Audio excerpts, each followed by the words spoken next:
Well, good morning, Ohio. It's February 22nd, 2024. This is Marijuana and THC, an educational series from the National Marijuana Initiative. Our topic today is really pretty interesting. It's marijuana and drug interactions, the unknown and hidden dangers. Our speaker today is Mr. Bill Lynch. Bill is a clinical pharmacist bringing over 30 years of experience from the front lines of emergency medicine. And folks, if you're taking prescriptions or know people are, you need to hear this information. Our session today is brought to you by the Clark County Partners in Prevention, with a special thanks to Carrie McKee, our partner in crime, and HIDA's National Marijuana Initiative, or we call it just the NMI. As a reminder for today's session, please mute your microphones, leave your cameras off, and if you have a question you'd like to ask Bill, use the chat function below, type it in there, and we'll get to Q&A at the end of the session. Also, if you're looking for resources for fact-based, evidence-based information on marijuana, this QR code will take you to the NMI website. And if you're a social media hound, these are our tags. Please, we invite you to join us and follow us. My name is Dale Quigley. I'm with the NMI. My partner in crime is Ed Shamalia. I'll be your moderator for today's session. This is Marijuana and THC, the unknown hidden dangers of marijuana and drug interactions. We'll get started here in just about 30 seconds. Ah.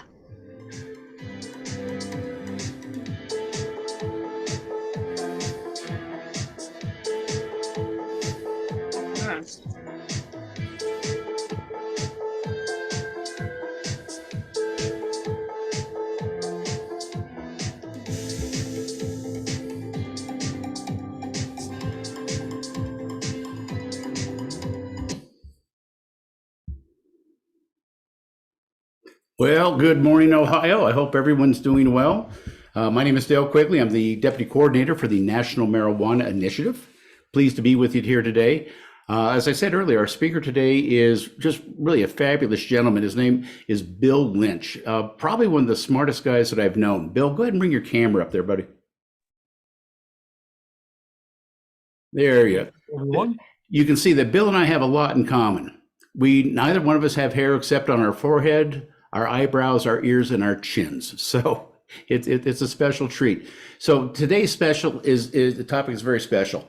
Bill came up with this topic, well, what was it, about 8-10 months ago, Bill? Mhm. And Yes. it was one of these ones that every once in a while there's an epiphany that catches you by surprise. And this was one of the presentations.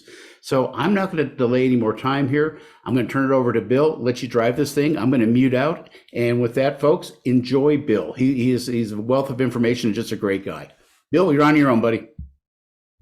Thank you, Dale, for that introduction. And welcome to all the people from Ohio. Good afternoon from the East Coast. It's good morning from where Dale is in Denver. So good evening from the East Coast, or good afternoon from the East Coast. That's where I am out here in the New Jersey, Delaware area. So with regards to the presentation, as Dale mentioned, marijuana drug interactions are unknown and hidden dangers. I am a clinical pharmacist with Jefferson Health System in the Philadelphia area. I maintain an adjunct faculty position with Rowan University School of Osteopathic Medicine in our Department of Emergency Medicine. And we're also a subject matter expert with the HIDA Speakers Bureau, which we do with Ed and Dale. And currently I'm a preceptor for pharmacy students from Thomas Jefferson in Philadelphia, Rutgers in New Jersey, and also St. Joseph's in Philadelphia as well. So welcome to everyone today. So I have no disclosures with regards to any financial relationships, so you just know all of that going into this presentation. And these are my opinions and my alone, so that gets me off the hook with all the affiliations and institutions and organizations I just talked about with regards to some of the information we're going to share with all of you today. So with regards to this being a presentation that has been a yeoman's effort by a lot of different people, these are individuals who do and have helped out with the presentation significantly. You can see there, yes, Rachel Lynch at the top, that's my daughter. Eric Lynch in the middle, that's my son. They are both pharmacists as well. However, don't worry, not everyone in the Lynch family are pharmacists. My wife is in accounting at this time of year, and she keeps track of all the Lynch legal drug money. I stress the fact, legal drug money, but all of them have actually contributed former students as well to this presentation. In addition, these are actually specific students from the HIDA NMI program that we've had with our students. And in particular here, Alyssa Jang, Janet Ijaz, and actually Beth Ann Brandstetter have all contributed significantly to, especially the drug interaction information we're going to share with you today. So drug interactions is a pharmacist thing. And this is important with regards to why is this an important thing? It's important to everybody. Anybody who takes any medication, it's estimated now about 50% of the United States take medication on a regular basis of the population, that there are potential drug interactions anytime they take anything chronically and then take something acutely, up to including cannabis, marijuana, THC, or CBD. So it's important for everyone to know that these potential drug interactions exist and to check them out, especially if they should change anything or start anything new in their medication regimen. You can actually find information yourself with regards to this. You can actually go out to a website called drugs.com. It shows you drug interactions there, and you actually go to the interaction checker to be able to find the information which we're going to talk about. But what's key here is that you'll see on this slide on the left there that it's 96 for THC and 61 for CBD. That's actually not 96 and 61 drugs. It's 96 classes of drugs and 61 classes of drugs. Dale has asked me this question before. We looked up last night, work at the hospital. The number we came up with was 547 different drugs definitively specified by name. And that's not counting when you then include certain things that affect certain enzymes. So this is well over 600 drugs with regards to the known drug interactions that occur, as there are new ones coming up every day, which we're going to talk about a brand new one in this presentation. Why is this so important? Because drugs in the elderly are actually having a significant issue with deadly combinations. Polypharmacy is a thing in the elderly. As people age, they need to use more medication for all the different health ailments that they have. And when they do, there's all kinds of drug interactions, and there's all kinds of drug interactions that can actually cause significant problems. And we're seeing that more and more in the elderly as they engage in more and more polypharmacy, and individuals in our country live longer. One of the more important studies regarding this in cannabis was published from California last year, looking at how many people are actually coming to emergency departments in the state of California from 2005 to 2019 who are the elderly over 65 years of age, where it does involve something going on with cannabis. And what they found here is that on the left, you can see that the line starts at about 25 per 100,000 cases coming to the emergency room for a cannabis-related event in 2005. But in 2019, that's jumped to almost 400 per 100,000 coming in with some cannabis-related event in our seniors. And that's important because as marijuana becomes more readily available, more people are using it, all ages, and especially older people who are under the impression that, oh, this is, marijuana and this is just weed from a long time ago when they were growing up, and it is far different now. And with regards to that potency, causing significant drug interactions even more readily, and can actually be more significant and up to including fatal. So one of the things that was interesting about this paper was they looked at, well, who are the seniors and elderly who are actually having problems with marijuana? So one of the things that we look at is Carlson Comorbidity Index score, which you can see there in the red box, when there were no comorbidity scores. These are people who don't have any heart disease, no diabetes, no lung disorder. They're doing fine. They're 67 years old and they're still out playing golf and tennis and they're doing fine. That they actually had the highest increase with regards to the percentage of actually change coming to emergency rooms in California with cannabis-related events. And that those who actually had the highest comorbidities, 3 or more, that they actually did have a significant increase, but they were second to those who are healthiest seniors with regards to any other ailments that they may have, which was interesting in that, although counterintuitive, our healthier older adults were actually having more problems than those who are actually the sickest with having 3 or more comorbidities. So the key takeaways from this were that older adults are at a higher risk for these adverse effects due to aging. They're getting older. Medication use, as that increases, more and varied, and also coexisting health conditions, which we talked about from those comorbidity scales. And so older adults should be screened for cannabis use and educated on its adverse effects. And as a practicing clinical pharmacist, I can tell you everyone should be educated on the fact and be screened for cannabis use with regards to any medications they take. And we'll talk about how significant this can be in the old, the young, and everything in between. Key definitions here, I'm sure you were thinking that THC was tetrahydrocannabinol. It's actually not. It stands for terrible health consequences, because when these drug interactions occur, they can be pretty significant and detrimental. And then the other one is that CBD, where people get it either their 7-Eleven or a gas station, in that most people think that CBD is cannabinol. That's what I call it, that it's benign. And it's far from benign. We're going to show you that, especially when it looks at drug interactions that occur with just the CBD component of the marijuana plant. So it's really on the contrary, au contraire, that CBD is a benign product. So one of the things to basically understand with this is that enzyme inhibition and induction. So when you have an enzyme that's inhibited, you decrease the amount of that enzyme. And when you decrease the amount of that enzyme that's metabolizing that drug, the drug level actually goes up. So it's an inverse proportion. As the enzyme is inhibited and goes down, the drug availability goes up because it's not metabolized. But when that happens, that drug can easily become very toxic because now it's at levels way above what it's supposed to be, and that someone may be used to and in a therapeutic range to actually treat whatever medical condition they have. What's important here is that they compete for a particular enzyme and it affects the response for that particular medication. You can see here that a strong inhibitor of an enzyme can cause a 5-fold increase in their area under the curve. That's an 80% decrease in clearance.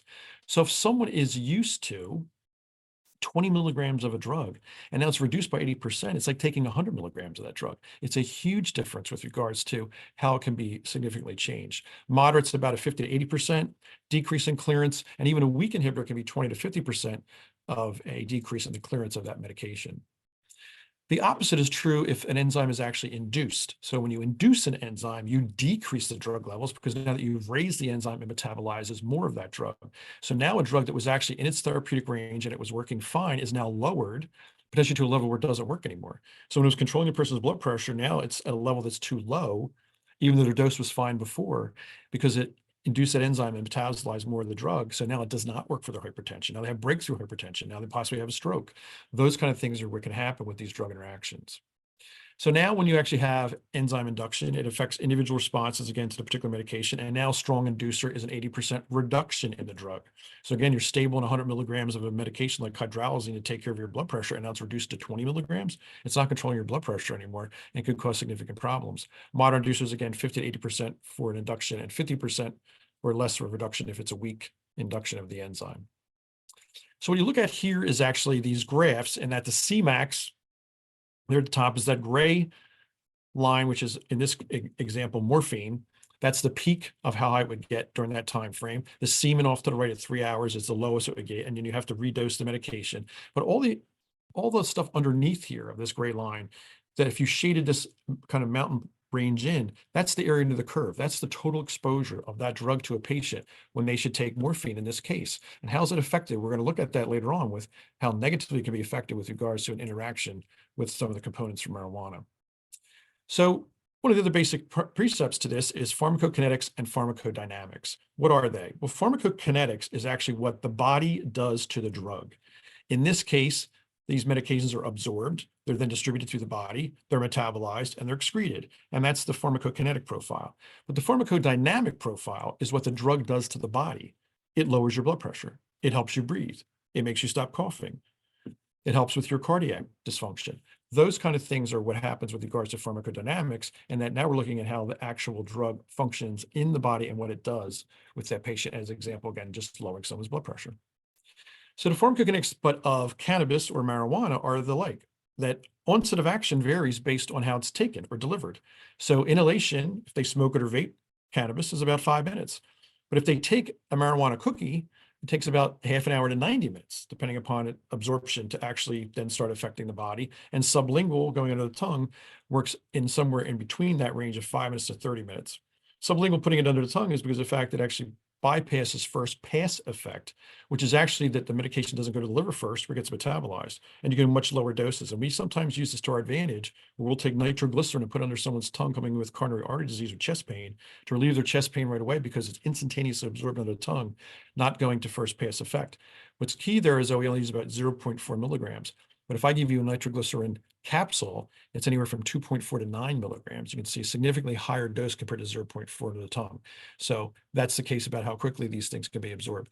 Peak effect, if they should smoke marijuana, 20 to 30 minutes. Again, orally about 2 to 3 hours. Lasting about 2 to 3 hours if they inhale it, but 12 to 24 hours if sublingual, once again, because if you bypass first effect and liver doesn't metabolize it, it's going to last a lot longer in the body. Those kind of things are what are described here with regards to how marijuana works from a pharmacokinetic profile. The kinetics, again, is about inhalation, 25 to 27% of practical use. Orals vary by the vehicle. Again, did you either have it in a cookie or a brownie, or did you have it in some other edible form, a gummy, those kind of things? Distribution is through the body then. And then the key here is metabolism is mostly done by the liver, that's hepatic, with these CYP isoenzymes, which in really only remember are 2C9, 2C19, 2D6, and 3A4. They're the major enzymes, again, if they're induced or inhibited, are going to impact either what marijuana is doing to these drugs or what these drugs are doing to the marijuana components. It is excreted both in urine and feces, meaning it is metabolized and excreted from being metabolized both by the liver and the kidneys. So there's functions there. So if someone is now renally compromised, as in their kidney has some dysfunction, they don't clear drugs as rapidly, and that gets worse, they're having the drug back up. That could be even contribute to the toxicity even more. And sometimes that's the effect of these drug interactions. And again, primarily by metabolites, because sometimes you need an active metabolite to be the drug that actually works, not the drug that was actually taken. And that has to do with it being metabolized. So one of the major ones here is actually a food interaction. Most people don't realize with regards to edible marijuana, that oral CBD, when administered with a high-fat meal, increases the AUC fourfold. So if it was the number 4, it's up to like 16 now, just because of someone consuming it with fat. So when they sprinkle their marijuana gummy bears over a nice Haagen-Dazs ice cream with a high fat content, they get a higher level of that THC when it's finally absorbed, more so than if they had just consumed the gummies alone. So it's interesting how even a food high fat intake can actually affect the level of some of these medications up to including CBD. The other one that some are not familiar with is allergic reactions. We hear this all the time about individuals who actually will come in, they're using marijuana, and actually allergic reaction, just like you would to penicillin. And they're breaking out in a rash, having difficulty breathing, those kind of things. Well, marijuana is obviously a plant. Well, not surprising, other plant allergies may be ones that cross sensitize someone to actually developing an allergy to marijuana. And those include peaches and or bananas and or apples and or cherries and or nuts and or tomatoes, oranges, and grapefruit. So this is the kid who's actually in school who has a nut allergy, told to stay away from the nut table over there in the corner in the cafeteria, because that's where everybody goes with a peanut butter and jelly sandwich. But they didn't go there anyway. They actually went to the bathroom and vaped a THC cartridge with their friend, and now they're breaking out in hives and having difficulty breathing, going to a school nurse, and they're saying, we told you you're one of those nut kids, we have your EpiPen, you shouldn't be going over to the table with the peanut butter and jelly sandwiches. And he wasn't. He was actually a cross sensitivity reaction to marijuana because he has a nut allergy. And we see this sometimes in hospitals as well. And people are familiar with this. If you have a penicillin allergy, we'll ask you that if you're going to be given a cephalosporin, because 15% of the time, depending upon the penicillin that someone's allergic to, may cross over to be allergic to a cephalosporin as well, which are just different antibiotics. So you can actually search for the drug interactions as well. Lexicomp is where we go with being a practicing pharmacist, that or Micromedics. We've used both. Drugs.com, we talked about that with regards to you being able to do that. And here's how you would do that. You would type in the drug name. Let's say you're taking warfarin, Coumadin, because you take it for atrial fibrillation and they don't want you to have a stroke, or you take it because you have a heart valve, or you just had a deep vein thrombosis, a clot in your leg, and they're going to use that because you can't use maybe some other medication. So you would type in warfarin. Then you would also type in cannabis or marijuana to see what you would find. And when those two come up at the bottom, you would check the bottom left there. It says check interaction. Click on the blue box, and it tells you, oh, by the way, there's one that's moderate, and there's 2 with food, and this is what's coming up. There's 3 things here, and this is what it would tell you. If you smoke marijuana, you increase the blood levels and the effects of warfarin. And with warfarin being an anticoagulant, it could cause you to bleed. It could cause you to bleed to death if it's significant enough with regards to the injury. You just fell and hit your head on the sidewalk while you're on warfarin, and you're also using marijuana that's raised those levels, and now you're bleeding, and now you're at a much higher level than you would be if you were just taking the warfarin alone. The other thing is you can click on this to actually look at switch to professional information, which is obviously more in depth, goes into the enzymes we talked about, 2C9, 19, 3A4, and those kind of things with regards to how significant that interaction may be. And then you can also look at the fact that this information is cited. If you want to go take a deeper dive, you could find these articles and go look it up with regards to that information. So this is one of those that shows us clearly a warfarin and CBD interaction. This is actually someone who had a mechanical heart valve replaced. Warfarin Coumadin is the drug of choice for that situation when they have a valve replacement. And what had happened was the person was on chronic warfarin therapy for a decade, 10 years, and they come in with 2 episodes of increased INR and bleeding approximately 3 weeks apart, because they were actually engaging in the fact that they were stable on their medication for at least 6 months, all the other meds they were taking. The only wild card here was that they decided that they were going to use marijuana to treat their depression, and they had these bleeding episodes with regards to that. And that's one of the ones to be very careful of, because warfarin's notorious for, if it's too low, the INR, it's not therapeutic to prevent the clots. If it's too high, it causes people to bleed, and these interactions can have major impacts on warfarin INR levels. With regards to Delta 9 and CBD interaction, this is several cases reported of warfarin-treated patients who experienced a supratherapeutic INR, again, too high, from various cannabinoid-containing products. In one case, significant bleeding did occur, while the other elevated iron are resolved by holding or decreasing the warfarin dose. We even have medication we give, vitamin K, to actually antagonize the warfarin, so it doesn't work for clotting. But once you do that, you run the risk of having a clot and potentially having a stroke or recurrence of a deep vein thrombosis, a clot in your leg. Those kind of things are significant with regards to interactions when we start dose reducing the therapeutic medication that's working. So with regards, it shows you here in this table that there's moderate interaction with delta-9 THC with warfarin. So now the pharmacist or physician prescriber has to come up, well, we can't use warfarin. Let's see if we can use something else. Well, let's use Plavix. Plavix doesn't get their platelets to stick together, and it works to prevent them from having a clot. So we're fine the fact that they want to use marijuana. However, when you look at the CBD interaction, now that portion of the marijuana plant, or if they're just using CBD alone, interacts with clopidogrel. Plavix inhibits, again, 2C19, but here the metabolism of the clopidogrel metabolite, the active metabolite that works to make sure you don't get a clot, is at a decreased level, and then people develop clots. So that's just another way it works. Let's say someone has GERD or severe heartburn and they're taking omeprazole, Prilosec, by the way, over the counter. You don't have to go up and ask the pharmacist for it. You can buy it in the supermarket. And that's what they decide to use for their severe thing. And oh, by the way, it was so bad they actually developed a peptic ulcer before, so that's why they're taking it. Well, now it inhibits 2C19 again, increasing omeprazole levels, and they develop hepatotoxicity, which is toxicity of the liver because of the drug interaction between CBD and omeprazole. These are the kind of things that people are not aware of, and they can be very significant when they occur. This shows, again, a clopidogrel CBD interaction. Closely monitor these patients for a decreased thing. You may have to actually increase the clopidogrel and monitor the therapy. So a dose that they would normally take, 75 milligrams, maybe is bumped up to 150, 300, depending upon if they insist on using CBD for some other reasons. The other one here is looking at, what about medications with seizures? So Briviac is actually an anticonvulsant medication. It's actually additive CNS depressant effects that occur with this. And when that does happen, it can cause significant drug interactions for these individuals, unfortunately, when they use it, by enhancing sedative and psychomotor and respiratory effects. Now, the problem with psychomotor is that now they're moving with twitching and that kind of stuff. And the question is that a drug interaction between delta-9 THC and Briviac, or are they having another seizure? Those kind of things. The same thing can also happen with a muscle relaxant called Soma that's there as well, showing moderate drug interaction with that compound as well. The problem is this also can occur with CBD for interaction with both of these products, causing enhanced sedative and psychomotor and respiratory effects. So now there's the same type of synergistic effect with these side effects from the THC component. There's also an additive synergistic effect with CBD, and now they even get more respiratory or psychomotor effects because of the interaction with CBD and THC on these two medications, showing the significance that sometimes it's additive even between the components of the marijuana plant. So Briviac here, it shows you for increased levels to monitor that if combined with it, and that Briviac dose reductions may be necessary. But again, if this medication is being used to treat someone's seizures and you start lowering their dose, now if they stop taking CBD, now those problem are now the dose is too low. So these are all the kinds of quagmires patients can get into pretty quickly with regards to introducing CBD, marijuana, or THC into some medications or substances that are using. This looks again now at citalopram. This is actually an antidepressant that's actually used. It enhances, again, the psychomotor effects.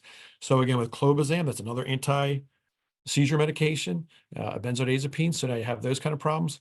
Solistazole is actually a drug that actually is antiplatelet again, like Plavix. So now I can use that because there's no delta-9 interaction. Let's go to that. But the problem is now when you look at it with CBD, the problem here is inhibiting that enzyme again for now pletol, where solistazole is that it causes hypotension, low blood pressure, tachycardia, high heart rate, even cardiac arrhythmias. The citalopram, which is actually a selective serotonin reuptake inhibitor, again, an antidepressant, shows that it causes serotonin syndrome, which is a huge side effect from this classes of drugs, and also QTC prolongation. That's significant because that's a cardiac issue. QTC prolongation is when you actually have a heartbeat, lub-dub, you have a QTC interval.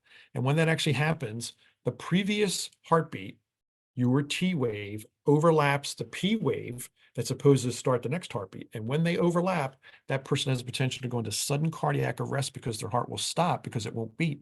And that's the significance of QTC prolongation. And we look at the magic number. If it's above 490, we get to above 500. We really got to consider stopping certain medications because the QT prolongation is too long and can actually have a significant negative impact.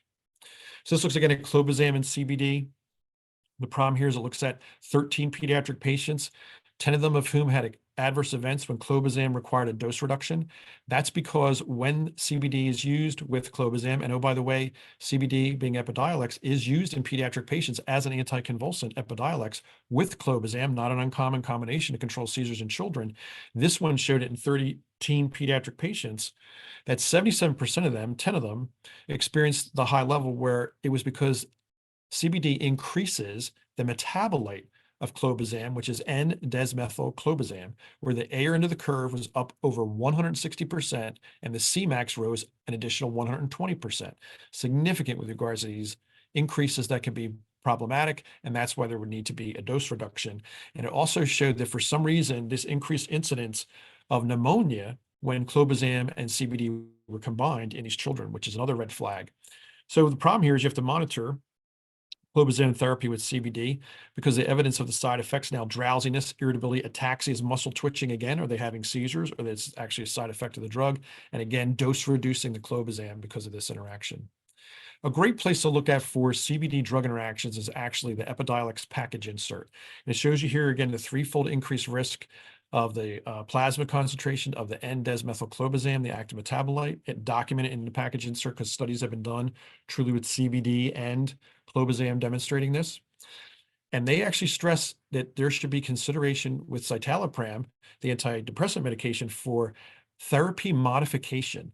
That's a major statement. You have someone who is stable on citalopram treating their depression, and now we're going to change that drug because they're insistent on using CBD or started it. And that's because to limit citalopram to 20 milligrams a day, that's a 50% dose reduction. It can go as high as 40. And again, showing that serotonin syndrome or QTC prolongation being significant, which is why we want to prevent the citalopram toxicity.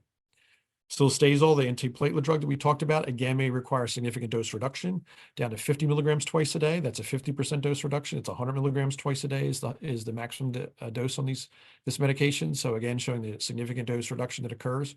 So now the problem is that we're looking at, well, how are we going to thin this person's blood if they are prone to having these clots? Well, warfarin, we said, is out if they insist on using marijuana or a THC component. The anticoagulants, DOACs, which if you're familiar with are apixaban, Eliquis, Xarelto, you'll see those commercials on television. There's no drug interaction with THC. It looks like that's great. We talked about the fact there's no interaction with Plavix and Silostazol, but there was with CBD. But the problem now is that CBD causes a moderate drug interaction as well with the DOACs.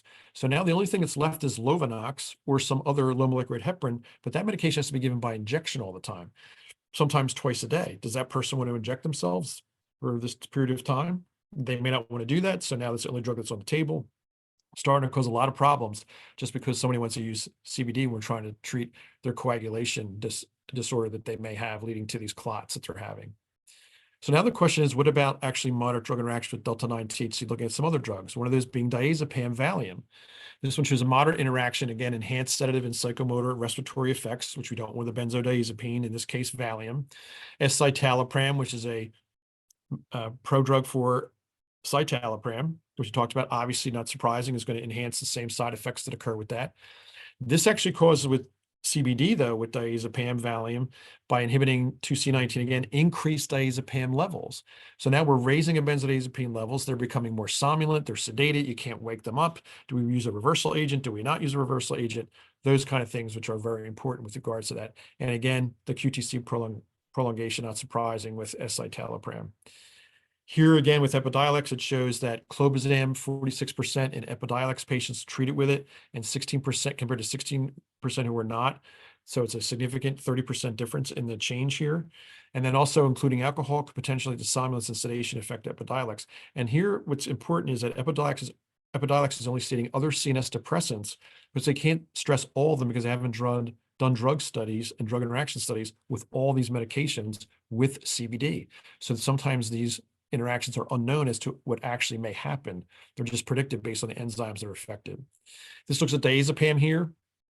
Again, there's increased toxicities. However, what is good news is that lorazepam, Ativan, or oxazepam, Cirax, do not rely on this pathway to be metabolized like diazepam is. So if someone is on CBD, we would avoid diazepam as a benzodiazepine, and we would opt for Ativan or Cirax instead to treat whatever they need, like anxiety or sleep, with regards to using that medication.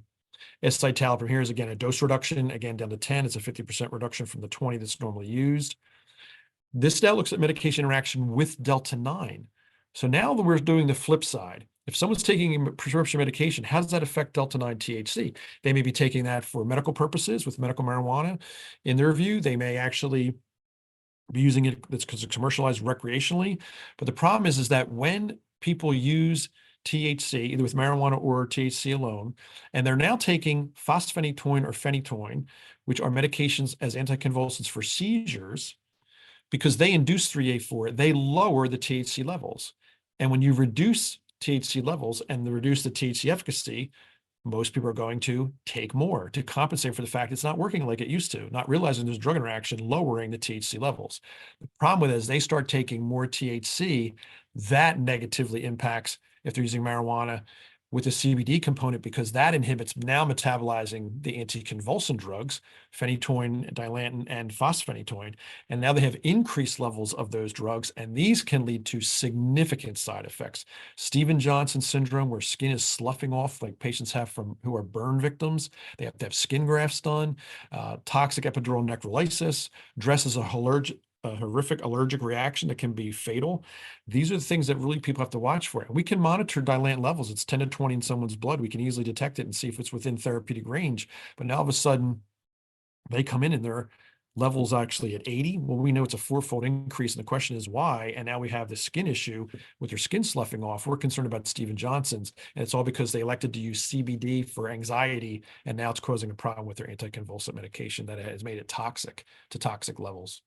So this shows you that, again, monitor therapy, decrease CBD concentrations, affect and monitor for increased fosphenytoin and phenytoin concentrations when they increase, and again, dose adjustments may be required, which we can measure in their blood and then adjust accordingly. The other ones are other convulsant medications. Again, this is carbamazepine, Tegretol, Depakote.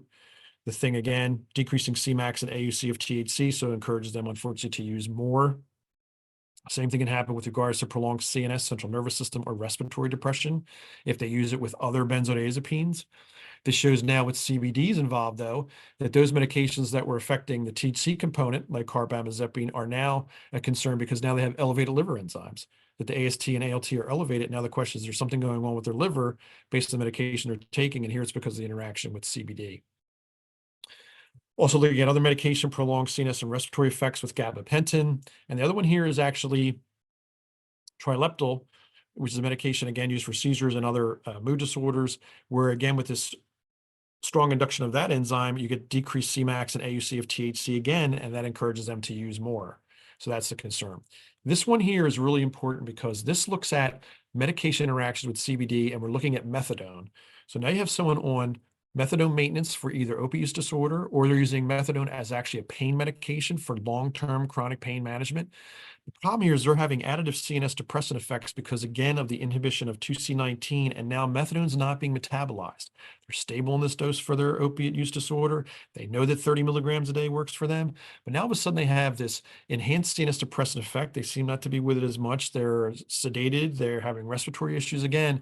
And the concern here is that, is now the methadone, or did they take a methadone overdose? Did they take too much? Those kind of things.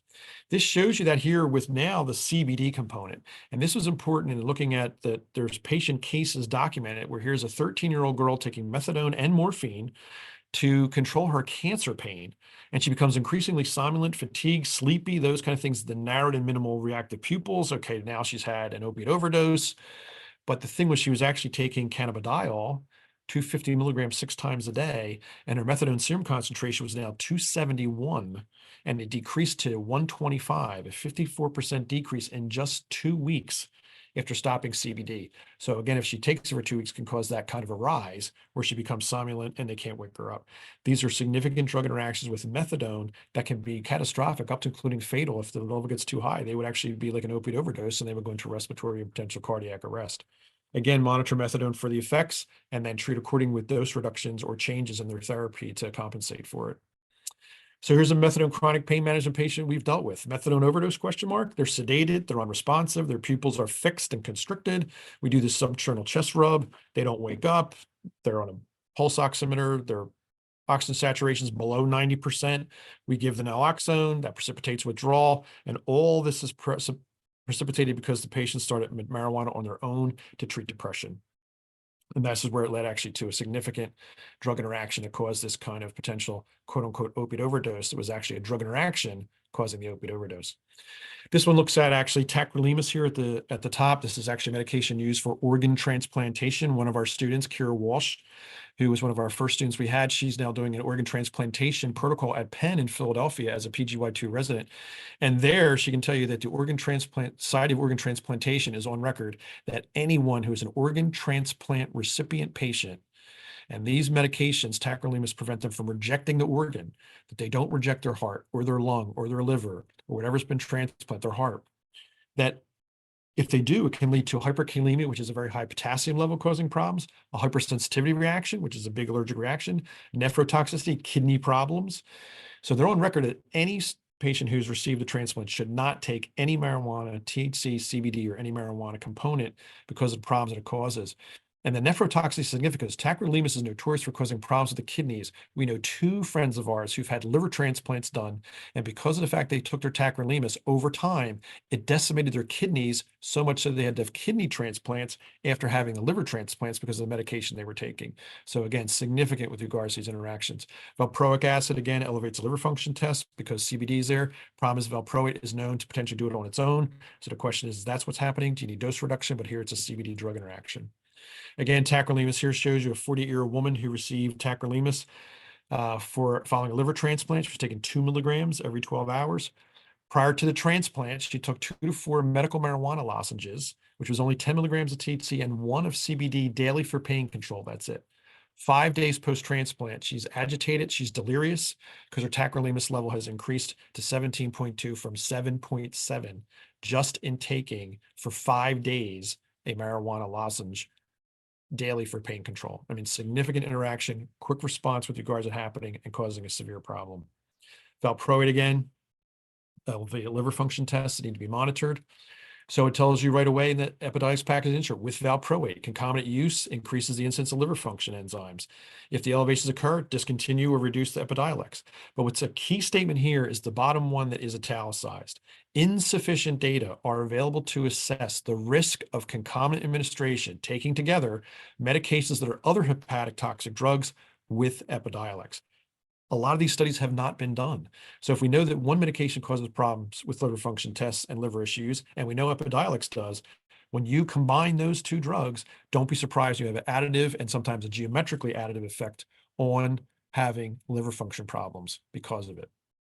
Hepatocellular injury here, it shows you that transaminase levels increase 3 times upper limit of normal. Bilirubin's up 2 times. Prior to starting any treatment with Epidiolex, that's the CBD component, someone should have their serum transaminases, that's your liver function test, ALT and AST, and bilirubin followed at right before they start it at 1 month, 3 months, and 6 months.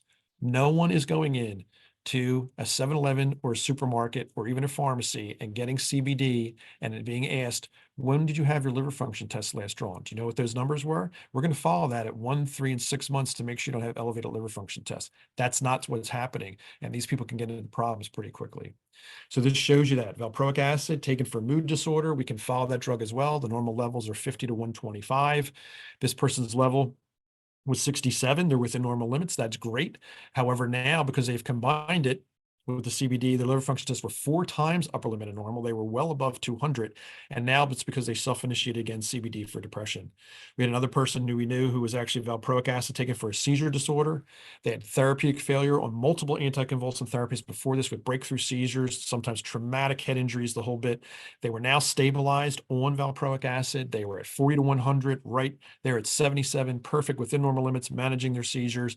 They're away at college. They decide to engage in marijuana use because of the stress of being in college with exams and everything else. And now the liver function tests are 5 times upper limit of normal. And now the conversation is, do we have to stop the Depakote for their seizures or lower the dose? And the concern is we know it's going to precipitate seizure in this patient because of the prior history. Significant interaction.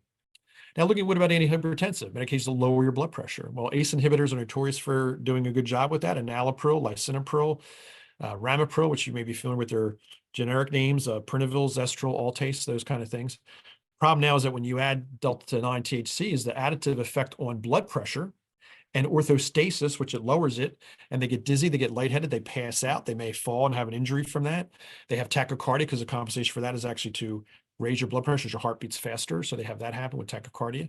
Or let's say we use clonidine, which is alpha antagonist, to actually lower their blood pressure, prolonged CNS and respiratory depression, which now we don't want that to happen.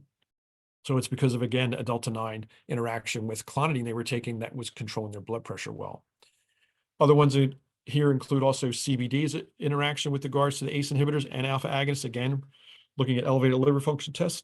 So is that being caused by the ACE inhibitors like lisinopril, which we hope is not happening? Those kind of things all have to be considered by the original drug, and or if there's an interaction, in this case with CBD, again, elevating the liver function tests.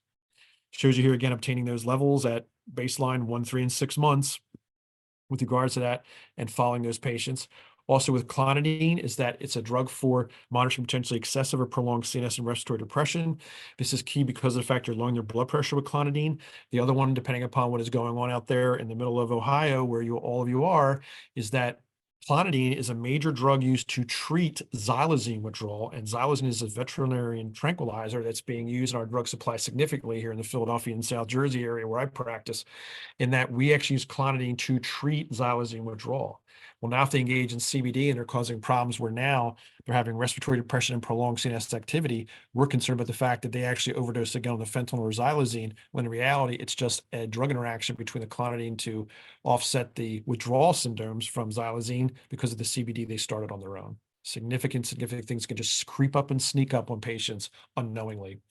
So again, antihypertensive, some of these other ones people use are ARBs, which are angiotensin blockers, like valsartan, Cozar, losartan, those drugs there. Again, additive blood pressure effects. They get dizzy, they pass out, the heart rate goes up. Same thing with the alpha-1 agonist, again, to control blood pressure, like prazosin, mini-press.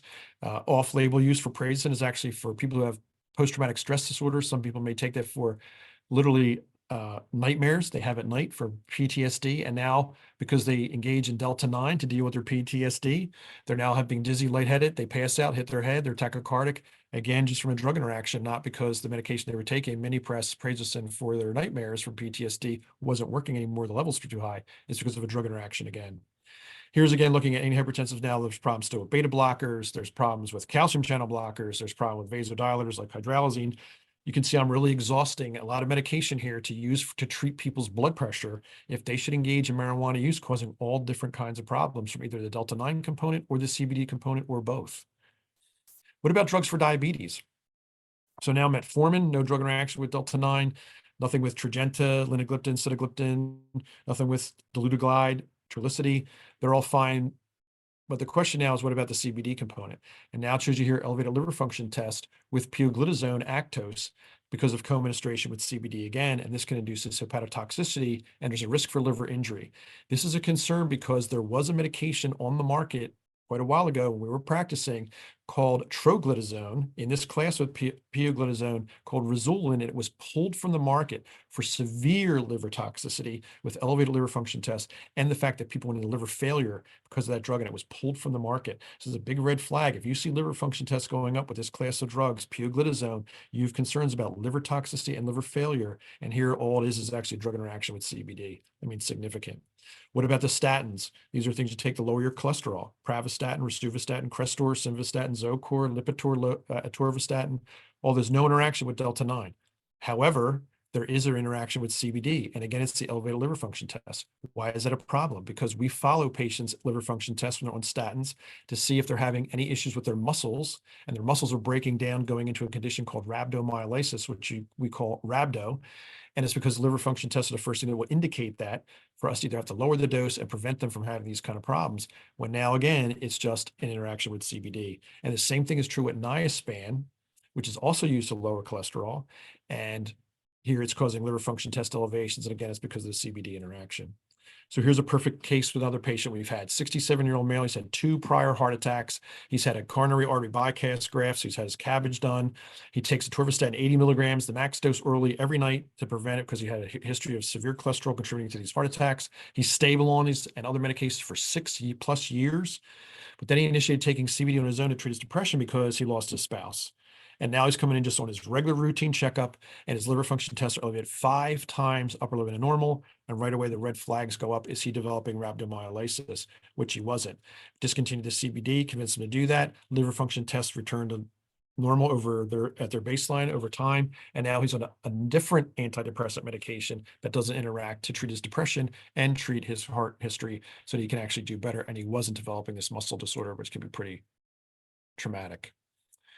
Fenofibrate, no interaction found with delta 9, but there is one again with elevated liver function test. And what's interesting about fenofibrate is you have to adjust the dose pretty significantly by lowering it based on kidney function. Kidney function being called creatinine clearance. It's actually at a very high level. And when it drops below that higher number, you have to make a change to the lowest amount.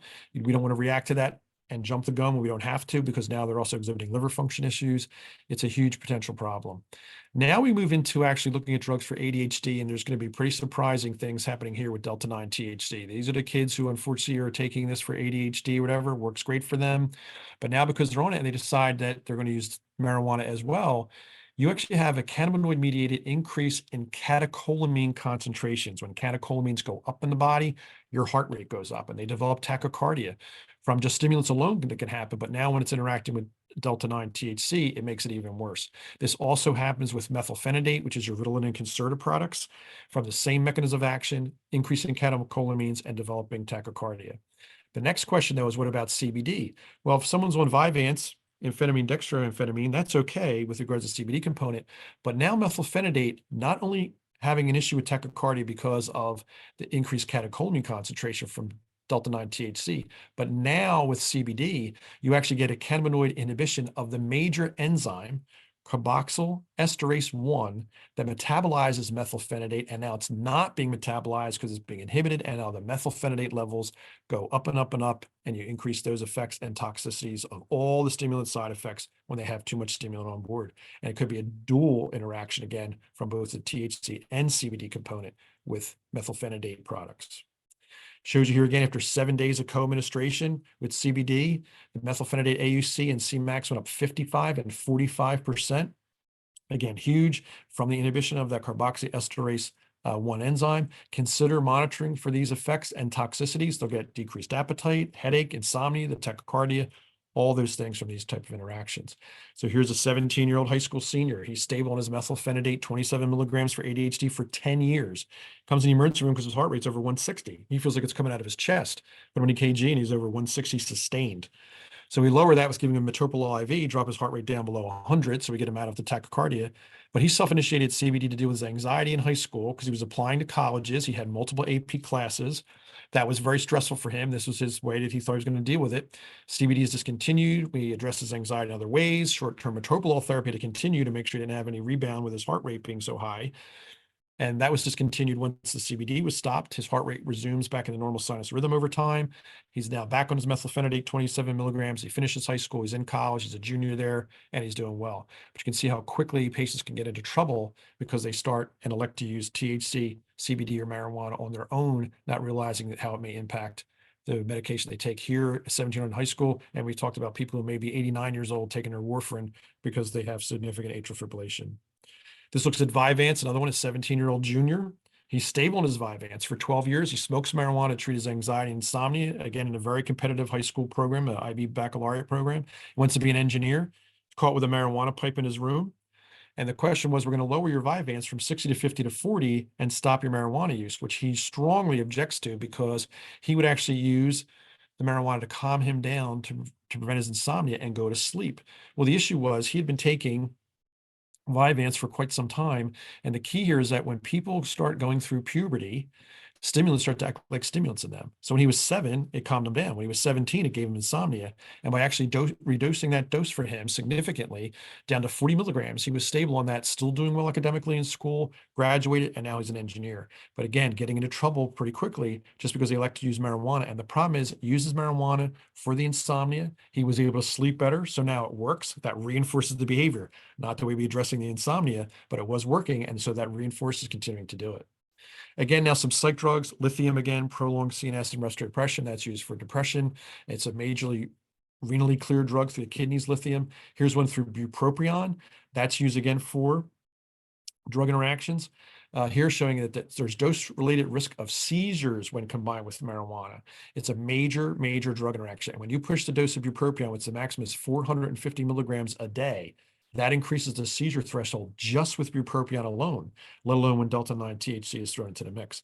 You can see here that the incidence is less than 0.5% for seizures with regards to bupropion. However, when bupropion is used with that 3 seizure threshold, it is significant in the elderly and in patients with a previous history of seizure disorder.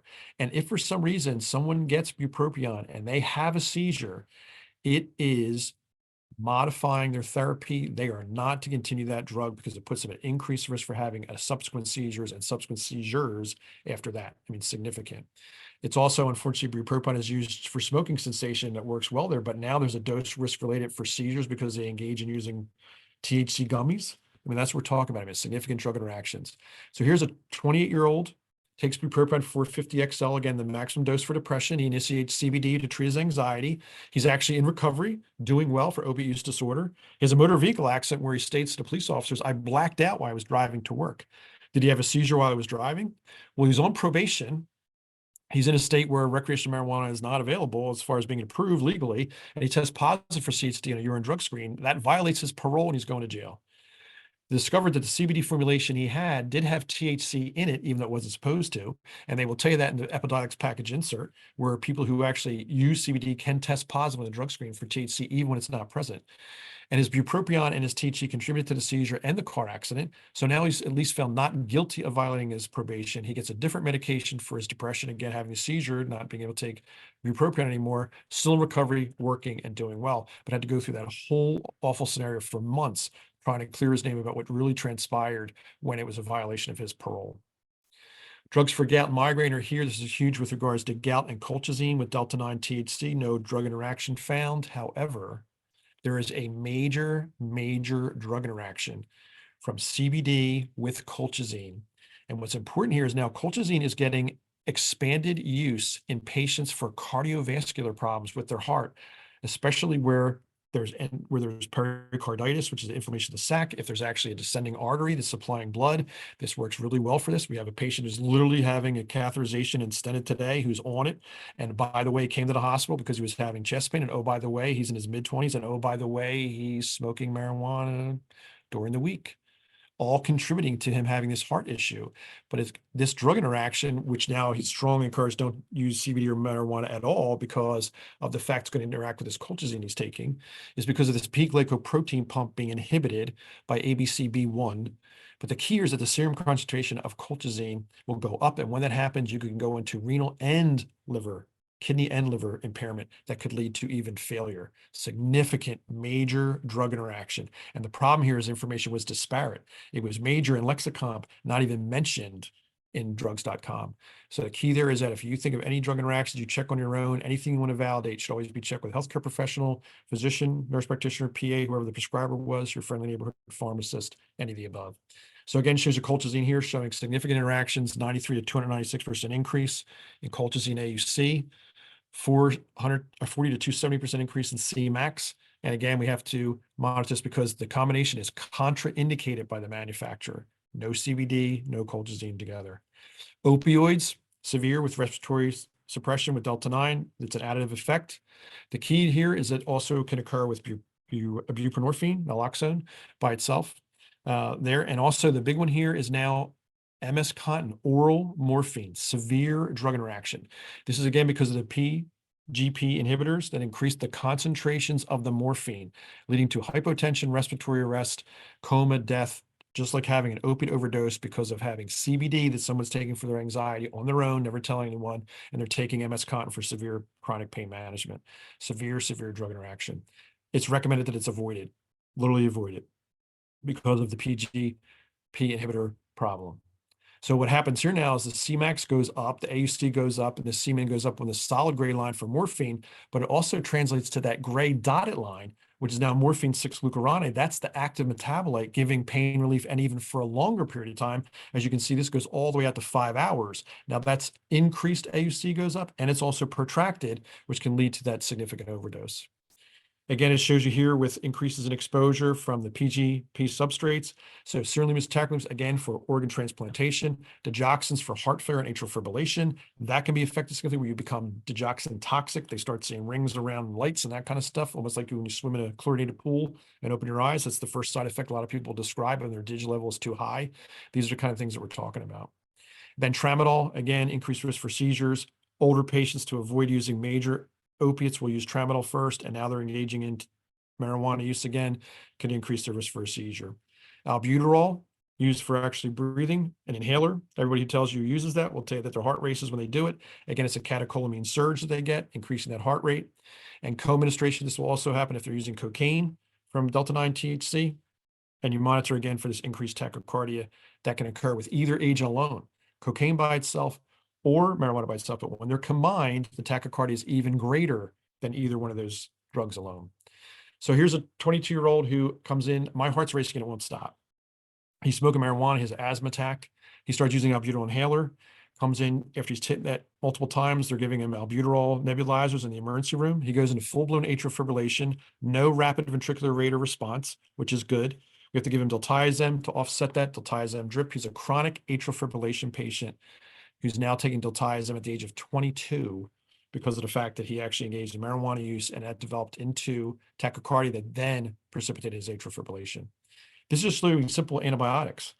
Okay, so Augmentin, Cipro, different classes with delta-9, no interaction with delta-9, major interactions with CBD, again, elevated liver function tests. Are they having an acute problem with the antibiotic because their liver function tests went up, when in reality, it's actually because they were using CBD. Same thing with tetracycline and other antibiotics here. Shows you again, when combined with CBD, is it really the nitrofurantoin for the urinary tract infection causing this, when in reality, it's the CBD. These are all kinds of potential problems.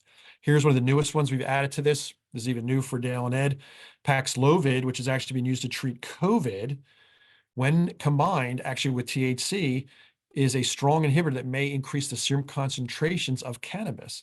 So now they have higher anxiety, abnormal behavior, confusion, or depressed, hallucinations, paranoia, possibly seizures. And we're thinking it's from the Paxlovid when it's actually causing increased elevation of their THC, causing these problems. And the same thing can happen with the CBD component.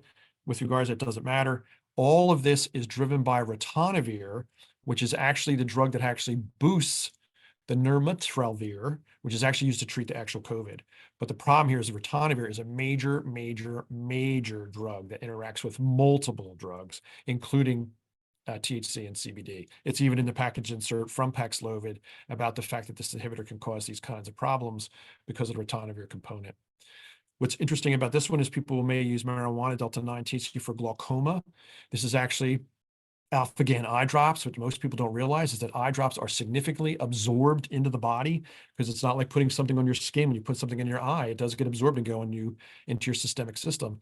And these can actually lead to hypotensive and orthostasis events with delta-9. And so now they're hypotensive because they're putting eye drops in their eye and they're smoking marijuana, and now their blood pressure drops. I mean, significant problems that no one's really anticipating going on out there, because no one would think this would happen with eye drops to begin with, let alone because they're also using marijuana with it. And this shows you here is that to monitor the therapy with the potential for producing rare but clinically significant systemic and side effects. These are all drugs not to use with delta-9. Again, all major interactions. So disulfiram antabuse, when people use that for alcohol use disorder, it may interfere with the alcohol component of dronabinol if they're taking that. So that's a big factor. If there's alcohol involved, it's going to block anything with alcohol. We actually can't use antabuse with certain antibiotics, metronidazole, because it causes actually a withdrawal problem with that, even though it's not alcohol related. Now, what about CBD? Not a biological inert compound, complex PK/PD profile. There are numerous drug-drug interactions and adverse events, which we've showed you. The general public needs to be educated about this to strategically prescribe and manage these patients is the healthcare professionals, but patients and consumers need to be aware as well, because they're not familiar with how significant these interactions can be. So it's important as healthcare professionals for us to ask, if somebody comes in, do you use marijuana, cannabis, THC, CBD, and for THC, do you use delta-8, delta-9, delta-10, THCO, or any other form? That's important because this is a paper that's going to be published looking at derived psychoactive cannabis products just from the hemp plant. These are not synthetic marijuanas. These are derived from the plant. Delta-8, delta-9, delta-6, delta-11. all of these with regards to that. And the ones in green were the top 10 with regards to how much. These was over 800 of these and showing 26 distinct ones during the time frame of the publication of this paper. 804, 26 different ones of these products, 40 different brands. And they have things like Flying Monkey, Elixir, Space Gods, Wild Orchard, you name it. And this stuff is what's in there when people actually get these dabs or disposables or edibles or flowers or cartridges, all different kinds of derived cannabinoid products in there. And the problem with this, I don't know how Delta-8 interacts with these medications. I don't know how hexahydrocannabinol interacts with all these medications. Therein lies the wild cards. When you get products that have not been studied for drug interactions, we don't know what those interactions are and can't even anticipate what may happen. So what forms do they use? Are they using blunt joint plant material? Are they using the carts, the cartridges, the pods, oils, concentrates, distillates, tinctures? Are they using edibles? What food? Is it gummies? Are they drinks? How is it packaged? Potency is huge. Are they using rectal suppositories, vaginal suppositories? There's all kinds of products out there to be able to get exposed to a cannabis CBD product. The other thing is, please tell us everything, or ask your patients to tell us everything that they take. If they come in and see somebody where anything is prescribed, do you take prescription medication? Do you take over-the-counter medication? Do you take vitamins, minerals, supplements, herbs, probiotics, natural products, including marijuana, cannabis, THC, and CBD? Do you take Prevagen? Do you use nutritional powder shakes like Ensure or creatine shakes for protein? And do you have acute or short-term meds now, like you're taking an antibiotic or an antifungal? Not all the time, but you just had a respiratory infection with what's going around. Do they use eye or ear drops, creams, ointments, all kinds of things here? Then again, for them to know their medication name, we tell people to write this down all the time. What's the strength you take? Is it milligrams or micrograms? Do you take it 3 times a day or every 8 hours apart? Do you take it in the morning, 6 o'clock as soon as you get up? Or do you take it at 9 o'clock with your breakfast? Do you take it twice a day at breakfast and dinner, or do you take it 12 hours apart? Just like levothyroxine, 25 micrograms. I take it daily since at 6:30 in the morning since January 30th of last year because I have hypothyroidism because I have my thyroid partially resected. What's the route that they take it? PO orally, subcutaneously, intramuscularly, topically. OU is your eyes, AU is your ears. Have a list with that medication, make multiple copies, date the list so we know how current it is, and then any changes to treatment with the date or any procedures that were done. So it's updated on that sheet. I tell people bring multiple copies. So when you give it to the emergency room staff, you still have more copies to give to the doctor, to give to the nurse, to give when you're admitted to the hospital. All those bring multiple copies and have your significant other have it as well with them so they have it if it should be needed because you can't respond to these questions. So always check and verify. Even after checking drugs.com, ask your friendly neighborhood pharmacist or your physician, nurse practitioner, PA, or prescriber, especially when starting or changing any new medication or supplement. If you'd like more information about this, you can go to International Academy on the Science and Impact of Cannabis, isaac1.org. You can also go to the HIDA NMI website, the NMI, as Dale mentioned at the beginning of this presentation. So the truth about marijuana, unknown and hidden drug dangers, we've just exposed them and the significance about how problematic they can actually become. If you'd like to reach out to me, you can. And thank you very much for attending today. More than happy to take some questions. That's my contact information. Don't call the hospital number. That's on there from just presenting this actually to our docs at Rowan for internal medicine. We just literally spoke to 63 of our physicians about this because they're the ones dealing with these admitted patients, and they had no idea about these drug interactions being so significant with marijuana that's exploding with its use in New Jersey. So that's what's going on there. So I'm going to turn this back over to Dale to moderate. And if there's any questions that have come through in the chat or that people want to ask, we'll be more than happy to answer them at this time. So thank you for your attention, and we appreciate you participating today. So thank you very much. Bill, excellent job, buddy. I do have a couple of questions for you. With the trend with Ozempic, is there any contraindications or interactions that we know of with Ozempic, which is now being used more for weight loss than it is for the treatment of diabetes? Anticipating that question, because you and I have had a conversation with regards to Trulicity, currently there are no drug interactions listed in Lexicomp as of last night when I worked Okay. with Ozempic, except the question is, it's not because there's studies showing you that it's not done, it's because there's no data telling you it's a problem. That's a big difference. So my point is Big that if it difference. hasn't been studied, the answer is no, but that's not because they are telling me, oh, we did the study and we showed that there were no interactions with CBD or THC. But currently, no, nothing's noted for Ozempic and THC or CBD. Got it. And this comes from Drew Burns. And Drew, understand it. I see LSU here and understand that my friend Ed Shamalia, who's joined us here, is from Kentucky. And if it's LSU as in the university down in Louisiana, great win last night. Ed is still in a state of mourning. His question is this: what interactions exist or complications is known regarding CBD, THC, and caffeine? Well, the thing with that is anytime you have THC or CBD with the drug interactions we went over, where you have a catecholamine surge, that's always going to increase your heart rate. Caffeine's notorious for increasing your heart rate. Trust me, we have kids that come in and young adults who have literally elevated tachycardia just because the three monsters they shouldn't have had all at once. And oh, by the way, the three monsters they had with the Absolute with cranberry flavor because they wanted to be able to stay awake and keep drinking. Now they have an issue with their alcohol level and they have an issue with their tachycardia because it stayed awake too long as they drank too much. So anything that would potentially interact to increase your heart rate, caffeine notoriously increases your heart rate. So when you have that catecholamine surge, so now let's say you have a ADHD student or adult who is using methylphenidate and they get the catecholamine surge from that, and they get the catecholamine surge from the drug interaction, and they've just had three monsters. We're not surprised when they have Yeah. PSVT, which is paroxysmal supraventricular tachycardia, sustained at like 200. We have to give them medication for that because that could be catastrophic with the result for that. So is it documented that's the case?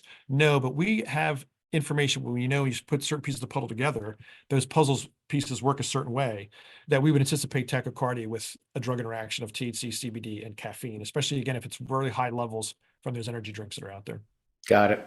Last one I had for you came in to me personally. It says OMG dot dot dot. How many doctors know this material? I can tell you that when I have, and Dale and Ed know this, I have multiple presentations that I give. When we went to our internal medicine docs and said, you want to hear about xylazine? You want to hear about the natural progression of vaping, marijuana, opiate abuse? Do you want to hear about the drug interaction with marijuana? We want to hear about that. The reason being is because I can tell you that our cardiology practice, which is huge at Jefferson, all 17 hospitals, in New Jersey, they are on record. This is the best thing to happen to the cardiology practice. We have so many new patients with cardiac problems who are significantly younger with atrial fibrillation, tachycardia, PSVT. This gentleman I just told you about who's going to the cath lab today to be stented and everything else because of his marijuana use is what presented. When you're 25 years old and driving your car and you're getting short of breath, when you're exercising, you get short of breath, but then when you're running up your stairs at 25, you're short of breath. I mean, he had all these little telltale signs for like 4 to 5 months. And when he actually got scanned, I'm talking at 80% occlusion at the very top of this artery, that if that occluded, he was gone because it's called the widowmaker, and his widowmaker was going to happen at the very beginning, not near the end.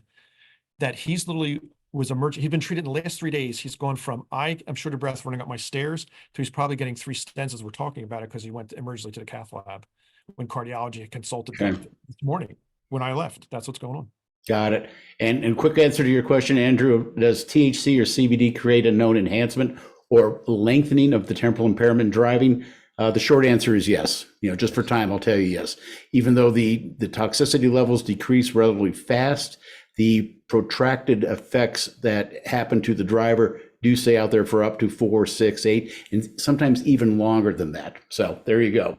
And actually, just to follow up on that, Dale, quickly, was the fact that I know you and Ed are familiar with the study, but the one from Hopkins that showed you that people were having problems with Delta-9 THC in the Hopkins study up to 8 hours, only Yes. because the study was stopped at 8 hours. It Yes. could have been 10, it could have been 12. So that's the issue what you're saying. There's no doubt it's protracted and it does impair driving. Absolutely. Got it. Ed, jump in here, bud. Anything you want to add?